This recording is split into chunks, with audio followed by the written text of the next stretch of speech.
అయితే ఈ క్రమంలో మీరు డప్పు నేర్చుకుంటున్న క్రమంలో చైల్డ్‌హుడ్ నుంచి చిన్నప్పటి నుంచి అవును. కావచ్చు, టీనేజ్‌లోకి వచ్చినప్పుడు ఇప్పుడు ఎప్పుడైనా. అరే వీడేంటి డప్పు కొడుతున్నాడు చక్కగా చదువుకోవచ్చు లేదా ఏదైనా పని చూసుకోవచ్చు. ఎలా చూసుకున్నా ఒక డప్పు అనగానే ఒక చిన్న చూపు సమాజంలో ఇందాక మీరు అన్నట్టు ఒక కులానికి పరిమితం చేయటం. ఈ వీడు ఇక్కడ ఆగిపోతాడు డప్పు కొట్టుడని ఇలాంటి అవమానాలు ఎప్పుడైనా ఫేస్ చేశారా? బీభత్సంగా ఫేస్ చేసిన. అది అందులో ఏమన్నా మర్చిపోలేని ఇన్సల్ట్? మర్చిపోలేందంటే మా నాన్నను పట్టుకొని ఊర్లో, ఏమయ్యా మీ వాడిని నువ్వు గట్లనే అయిపోయినావు, మీ వాడిని ఇంకా అదే పద్ధతులలో పంపిస్తావనంటే, వాని ఇష్టం వాడు చదువుకోవాలనుకుంటుండు చదువుకుంటుండు అంటే ఇప్పటికి కూడా మా ఊళ్ళో కొంతమంది వీడు డప్పే కొట్టుకుంటాడని అనుకుంటారు. కానీ నేను దాని మీద చదువుతున్నా విషయం ఎంత మొత్తుకొని మనం మొత్తుకున్నా, నేను డిగ్రీ గోల్డ్ మెడల్ ఇట్లా పీజీ చేసిన, 3 పీజీలు చదువుకున్న, ఎంఫిల్ పిహెచ్డి చేస్తున్నాం, అయినా కూడా ఇప్పటికి అట్లనే అంటారు. బట్ కానీ దీని మీద చదువుతున్న విషయం ఇప్పుడు నాతో పాటు చదువుకున్నటువంటి వాళ్ళకు కొంతమందికి అర్థమైంది. అట్లా చాలా విస్మృతానికి గురైన సందర్భాలు ఉన్నాయి. అంటే మన స్నేహితులు కూడా ఊర్లలో కొంతమంది ఫాదర్స్ కానీ మదర్స్ కానీ చనిపోతే మనం వాళ్ళ ఇంటికి భోజనానికి పిలిచి చివరికి నన్ను అవమానం చేసిన సందర్భాలు కూడా ఉన్నాయి. ఎలా అంటే ఇప్పుడు నేను క్లోజ్ ఫ్రెండ్స్, మా ఫాదర్ చనిపోయిండు, ఇట్లా మేము అంటే ఆ ఫ్రెండ్స్ సేమ్ క్యాస్ట్ వల్ల అంటే అదర్ క్యాస్ట్ నేను ఒక షెడ్యూల్ క్యాస్ట్కి సంబంధించినటువంటి వాడిని కాబట్టి నన్ను పిలిచి ఒక విస్తారకు పెంట దగ్గర వేసిన సందర్భం ఉంటే నేను తినకుండా లేచేసి వచ్చిన. నాకు ఆత్మగౌరవం ఉంది. నేను డిగ్రీ పీజీలు పిహెచ్డీలు చేస్తున్నాము. రీసెంట్గా ఒక 5 years బ్యాక్ ఇది జరిగింది. 5 years బ్యాక్ జరిగింది. జస్ట్ 5 years బ్యాక్, 5 సంవత్సరాల క్రితం. నేను అప్పటికి యూనివర్సిటీకి వచ్చేసిన. అప్పటికి మీ ఊర్లోనైనా మా ఊర్లోనే.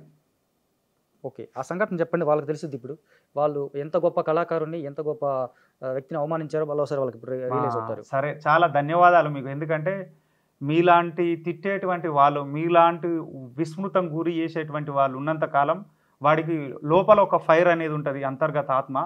కాబట్టి వాడి సక్సెస్ను ఇలాంటి రూపంలో తెలియజేస్తాం. కాబట్టి మీకే చాలా థ్యాంక్ యూ. మీరు ఇప్పటికి కూడా మాట్లాడతలేరు. కొంతమంది ఎట్లా అంటే మా యూనివర్సిటీకి కొంతమంది మా ఊరికి వెళ్ళి వచ్చినారన్న, వస్తే వాళ్ళకి మనం చాలా హెల్ప్ చేసినాం. మధ్యలోకి వచ్చిన తర్వాత క్యాస్ట్ ఈక్వెన్స్ చూపిస్తారు ఈ సమాజంలో ఇప్పటికీ. అది నాకు చాలా బాధ అనిపించింది. వాళ్ళకి చాలా అంటే బీభత్సమైన సహాయాలు చేసినాం. అట్లాంటి వాళ్ళు కూడా ఉన్నారు. వాళ్ళకు కూడా చాలా థ్యాంక్ యూ. మీ తిట్లే మీరు నన్ను విస్మృతానికి గురి చేసిందే, నన్ను ఢిల్లీకి గురి పెట్టిందని, ఆ ప్రకృతి నన్ను ఆ విధంగా దీవించిందని నేను అనుకుంటున్నా. మీకు చాలా ధన్యవాదాలు. సో డప్పుతో పాటు మీరు రాయడం, పాడడం ఇవన్నీ అవునన్న, అంటే అవి ఆటోమేటిక్గా వచ్చాయా మీరు సాధన చేయడం ద్వారా వచ్చాయా? లే అయితే మా ఇంటికి మా అయ్య మేము చిన్నప్పుడు పొలం పని చేస్తుంటా ఉంటే, అరే ఇట్లా పాట రాయాలి, ఇట్లా గద్దరన్న, ఇట్లా విమలక్క వీళ్ళు ఇట్లా రాస్తారు, ఇట్లా ఈ చింత చెట్టు మీద ఇట్లా రాసుకోవాలి మనము, ఈ వరి కోత కోస్తున్నప్పుడు పాటలు వస్తాయి, ఇట్లా మన ఊళ్ళో పాడతారు అనేది చిన్నప్పుడు మేము పని చేస్తూ ఉంటే చెప్పేది మా అయ్య.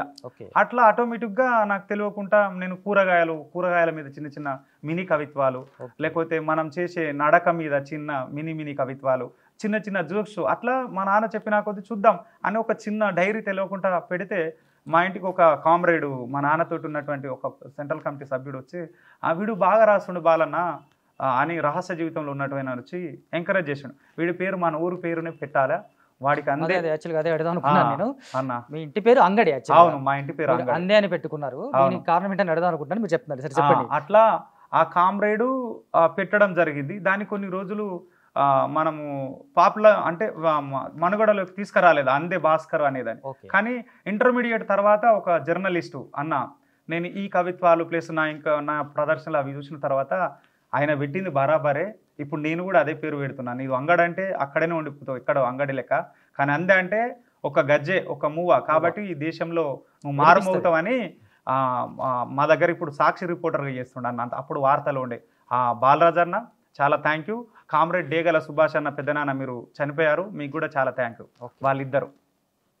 సో అట్లా రాయడం పాట ఇక చిన్నప్పుడు మా ఊళ్ళో జానపదాలు కానీ లేదా మా పాటలు కూడా రాసేవాడిని. మా తెలంగాణ ఉద్యమంలో సరే ఒక పదాన్ని నేను తీసుకున్నా కావచ్చు ఒక కవి నుండి, ఎట్లా నమ్మాలి అనేది ఎర్రగోపాల్ గారి పదాన్ని తీసుకొని అద్భుతంగా ఈ వ్యవస్థను మొత్తం ప్రశ్నించిన సందర్భం. ఒక్కసారి పాడండి. ఎట్లా నమ్మాలే మిమ్ములా ఓ నేతలారా యాడాగుమ్మాలే మిమ్ములా, తెలంగాణ పేరు ఎప్పి పూట గడిపిన బిచ్చగాళ్ళు, ఎట్లా నమ్మాలే మిమ్ములా ఓ నేతలారా యాడాగుమ్మాలే మిమ్ములా, అప్పుడున్న పరిస్థితులలో అందరూ ఆహా అందరి వాడన్నవాడు ఆంధ్రవాడు అయ్యినాడు సమైక్యాంధ్ర సపోర్ట్ అంటూ సంకలెగరాలేస్తుండు మృగరాజు సినిమా తీసి మానవ మృగమయ్యినాడు వాని బర్త్డేల పార్టీలల్లా రక్తమంతా దానమిస్తే మన రక్తమమ్మి వాడు ధనము సంపాదించే ఎట్లా అర్రే ఎట్లా నమ్మాలే మిమ్ములా ఓ నేతలారా యాడాగుమ్మాలే మిమ్ములా ఏమి నేతలురా బద్మాషిగాళ్ళు బట్టెవాజీ దొంగలు ఇల్లేరా అని ప్రతి పార్టీని ప్రశ్నించిన చిరంజీవి ప్రజారాజ్యం పార్టీ ఉన్న ఆ టైంలో వాళ్ళు అట్లా అది చేసినారు టీడీపీని కాంగ్రెస్ను ఇంక్లూడింగ్ బీఆర్ఎస్ను కూడా వదిలిపెట్టాలి అప్పుడు టీఆర్ఎస్ను తెలంగాణ దేశాన్ని ఎంత డ్రామాలు జరుగుతున్నాయి తర్వాత ఎట్లా చేసినారు అనేది అన్ని పార్టీలను ఇందులో వేసుకోవడం జరిగింది టీఆర్ఎస్ మీద ఏం లైన్ పాడారు ఒకసారి టీఆర్ఎస్ మీద తెలంగాణ తెస్తానని తెలంగాణ ఆహా తెలంగాణ తెస్తానని తెలంగాణ ఇస్తానని కాదన్న లైన్ గుర్తు రావట్లేదు కానీ చాలా అద్భుతంగా ఉంటుంది తెలంగాణ తెస్తానని తల తీసుకుంటానని పొత్తులంటూ ఎత్తులంటూ జిమ్మికులు చేస్తా ఉండు రెచ్చగొట్టే మాటలతో ప్రాణాలు తీస్తా ఉండు అంటే ఒక చచ్చిపోవాలి నువ్వు అన్నట్టుగా సందేశం ఇస్తుండ అన్నట్టుగా ఆ సందర్భంలో చాలా పదపొందిగా చేసిన ఒక 14 సంవత్సరాలు అయిపోయింది అట్లా కాబట్టి ఇది కాదు అసలు నిజమైన త్యాగం సాకలైలమ్మ ఒక దొడ్డి కొమరయ్య వాళ్ళదని ఇందులో చెప్పిన లైన్స్ గుర్తులేవన్న కానీ అన్ని పార్టీలను వదిలిపెట్టలేదు ఇంక్లూడింగ్ సోకాల్డ్ కమ్యూనిస్టులతో సహా సోకాల్డ్ కమ్యూనిస్ట్ ఓకే రైట్ అయితే మీరు ఇందాక నాటకం మీద కూరగాయల మీద కవిత్వం రాశారు అవునన్నా మీరు వచ్చిన మార్గం ఏమో విప్లవము అది ఇది అట్లాంటి కవితలు ఏమైనా రాశారా రాశానన్నా రాశాను చాలా రాశాను అంటే నిజాం కాలేజీకి వచ్చిన తర్వాత లేకపోతే మా సుభాష్ అన్న మీద అప్పుడు నేను చిన్న వేజ్లో ఆయన చనిపోయినప్పుడు కూడా తర్వాత ఆయన వర్ధంతి వచ్చినప్పుడు నేను ఆ సుభాష్ అన్న మీద మా పక్కన ఉన్న సంజీవ్ అన్న మీద ఆ తర్వాత కొంతమంది అమరుల మీద చాలా మంచి కవిత్వాలు రాసిన పాటలు కూడా రాసిన అవి కొంతమందికి మాత్రమే వినిపించిన వాళ్ళకి తెలుసు ఎస్పెషల్లీ మారోజు వీరన్న మీద మారోజు వీరన్న మీద కూడా రాయడం జరిగింది గుర్తుందా ఆ కవిత మారోజు వీరన్న తూరూపు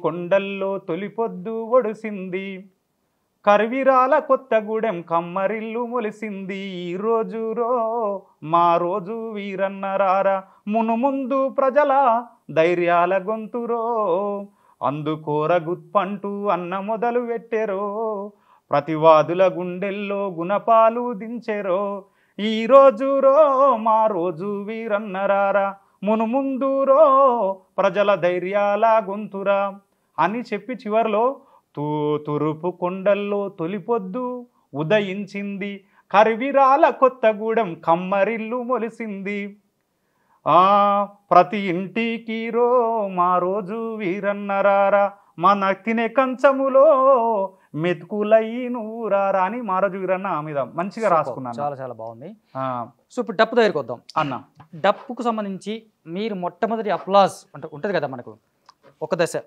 ఊర్లో కొట్టిన దశ ఒకటి అక్కడ నుంచి ఇంటర్మీడియట్ అక్కడ నుంచి మీరు మిమ్మల్ని ఎంకరేజ్ చేసిన వాళ్ళు ఇప్పుడు దాకా మీరు చాలా మంది పేర్లు చెప్పారు గురువులు మర్చిపోకపోవడం అనేది ఒక మంచి లక్షణం అది ఒక మంచి శిష్యు లక్షణం మీరు చాలా మంది పేర్లు చెప్పారు అది నాకు చాలా మంచిగా అనిపించింది అంటే మీకు డప్పు నేర్పిన వాళ్ళు కానీ పరిచయం చేసిన వాళ్ళతో సహా చెప్పేశారు సో ఆ క్రమంలో మీ డప్పు కొట్టలో ఏ స్టైల్ని చూసి ఎక్కువ మంది అట్రాక్ట్ అయ్యేవాళ్ళు ఆ స్టైల్ ఏమైనా ఉంటే మాకు ఏమైనా చూపిస్తారు అంటే అందరూ డప్పును కొడతారు అవును డప్పు అందరూ కొట్టగలరు కానీ డప్పు వాయించడం వేరు కొట్టడం వేరు ఇవి 2 తీర్లు ఉంటాయి దీంట్లో కాబట్టి నా స్పెషలైజేషన్ ఏంటంటే నేను నోటితోటి జతులను చెప్పుతూ మా గురువు ఎప్పుడైతే 2010-12 సంవత్సరంలో పరిచయం అయినటువంటి వ్యక్తి మీరు మహాదిగా డాక్యుమెంటరీ చూస్తే అందులో పెద్ద మనిషి